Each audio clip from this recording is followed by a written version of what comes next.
I wouldn't advise them to be silent. What I would advise, elections matter, voting matters, organizing matters. If Republicans go to Washington and we don't deliver on what we promised, I think we'll be looking at pitchforks and torches in the street, and quite rightly. And that can't happen. I think it's good that the president-elect is meeting with people like Mr. Romney. He's meeting with a lot of talented people that are going to be he needs good relationships with. I think Mr. Romney will be quite capable of doing a number of things, but he'll be one of those, I'm sure, that's reviewed. And Mr. Trump will make that decision. Well, that was really the big news out of today's transition as we watched the elevators at Trump Tower back and forth, that Governor Mitt Romney is going to meet with Donald Trump this Saturday. And some are reporting that he's up for possibly Secretary of State. We don't know that. There are names floating all over the place. Just moments ago, Donald Trump finished up a meeting with the Japanese Prime Minister, Shinzo Abe. That is his first meeting face-to-face with a world leader. And as I mentioned, with the people coming in and out today, it was quite interesting watching Trump Tower. Henry Kissinger, the Japanese Prime Minister we just mentioned, South Carolina Governor Nikki Haley, Representative Jeb Hensarling of Texas, Governor Rick Scott of Florida, Safra Katz, the co-chief executive of Oracle, General Jack Keane, who we know very well here, Admiral Mike Rogers of NSA, Ken Blackwell. A lot of folks. Let's bring in our panel, talk about this transition. Fox News senior judicial analyst Judge Andrew Napolitano, Caitlin Huey-Burns, national political reporter for Real Clear Politics, and syndicated columnist Charles Krauthammer. Judge, I guess that's the thing that people looked at and said, wow, Mitt Romney, after all that back and forth in the campaign. You know, I thought of you and Charles as soon as Mitt Romney's name was mentioned. It's almost like Nixon going to China. I mean, Mitt Romney's blistering attacks, repeated and persistent, on Donald Trump during the campaign were personal, both, well, not in the general election, but certainly in the primary election.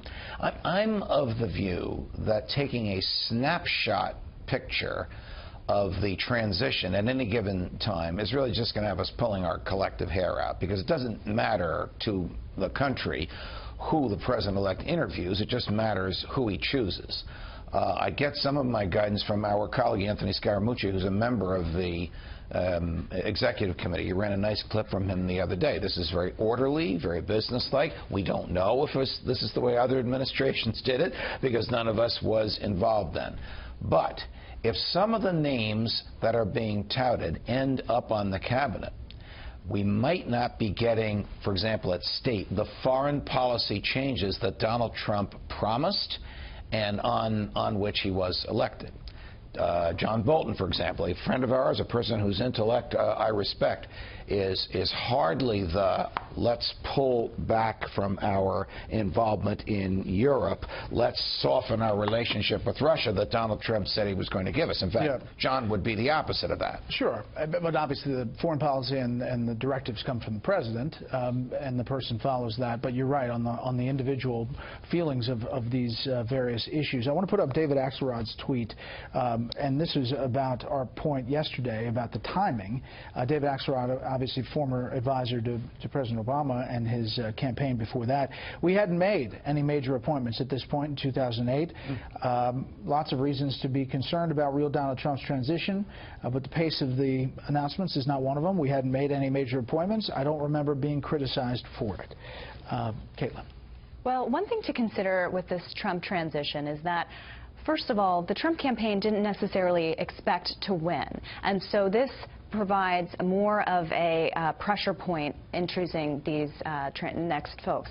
The other point is that he ran as an outsider. He ran as a businessman. He ran as someone who will clean up kind of the traditional ways of doing things. So that requires a different kind of vetting process, I think, for some of these folks. To the judge's point, he made lots of promises on foreign policy, on tax policy, and those sorts of things. So using that framework to vet some of these folks is important. The big question I have is whether he is wanting to bring people in who opposed him. Mitt Romney, team of rivals. Exactly, a team of rivals, or whether we know Trump is very loyal to that group that's surrounding him right now.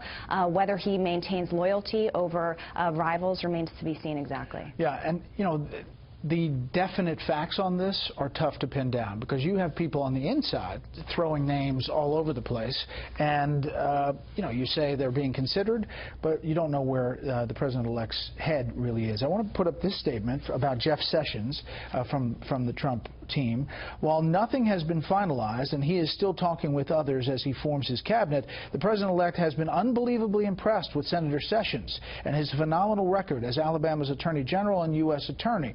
It is no wonder the people of Alabama re-elected him without opposition. Now, I read into that a couple of things. One, he could be Attorney General. Two, he might stay in the Senate. And he's just saying, hey, he's a great guy, he's amazing, but we're probably not going to give him a spot. Which is why I think the judge is right, that trying to read the tea leaves here is really quite fruitless. And I think the criticism that the incoming administration has gotten is, as David Axelrod says, slightly unbalanced. That at the same point they had not made appointments, and he said, I don't remember being criticized. It's as if parts of the press who got used to attacking Donald Trump in the campaign and are just itching to start those attacks when he takes office, and I'm sure there will be reason to criticize him, can take an interregnum of a month or two off. They're such in the mode, they just have to do it. It's almost reflexive. The guy's putting together a team. Let's see who he ends up with. I think bringing in Romney, whether he gives him a job or not, is quite a signal. That was one of the bitterest attacks on a candidate of one's own party ever, delivered by Romney. And for Trump to bring him in, I think, helps to blunt the sort of the prejudice that people have that he will only stick with loyalists, a small group, outsiders, and the country will be adrift at the beginning because they're going to have to learn everything from the beginning when they come into office. So I thought that was the most important signal of the day. And of course, bringing in Henry Kissinger, he's a visitor of foreign policy. You really can't be sworn into office unless you met Henry Kissinger. I think it's in the Constitution. He's a true brain on foreign policy. I'm not going to go through the litany, Judge, of the Mitt Romney tweets or the sound bites through the campaign. Well, Charles is right. It was about as harsh as you can imagine. But for Donald Trump to get to the point where he's meeting with Mitt Romney and possibly even considering a position, Donald Trump, who does not forget, I'm not sure if he forgives, but he usually remembers somebody who didn't stand with him, that seemed like the news of the day. And for Mitt Romney to agree to come to Donald Trump, whatever is in Governor Romney's mind, I think it's extraordinary. And perhaps it will show what Donald Trump promised us, and not everyone believed, that once he is elected, you will see a more presidential Donald Trump, a person who can wrap his arms around those who never would have thought they'd want to be in the same room with him. One person who was running the transition was Governor Chris Christie. Take a listen to this. I have every intention of serving out my full term as governor. I've said that from the beginning. And I have no reason to believe, as we stand here today, that I will do anything other than serve out my full term as governor. Boy, it started, he was running the transition, then Mike Pence, the vice president-elect, was put in charge. Now it doesn't seem like Chris Christie is getting perhaps anything. Right, and it's especially remarkable because Christie was one of the earlier former rivals to come out and endorse Donald Trump and took a lot of his own political capital, sacrificed a lot of his own political capital to do so.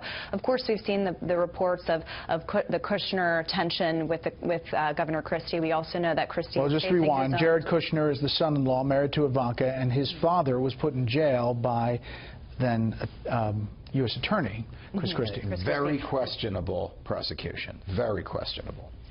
In addition, of course, Christie is facing his own controversies over Bridgegate. And the other thing, though, to remember about Donald Trump is he's someone, as if we take his businesses, he's someone that knows and wants to delegate. So I think that puts extra pressure on some of these picks because these are people who are going to be perhaps more involved than before. Vice President-to-be Mike Pence is a good example of that. He was on Capitol Hill today meeting with lawmakers. He's going to play a really key role, not only as the traditional liaison to the Capitol, but also in terms of really guiding and governing. He's one of the few people on this team that has that real experience. Now, maybe Cheney-esque, Charles. It looks like Chris Christie, though, has his own interregnum.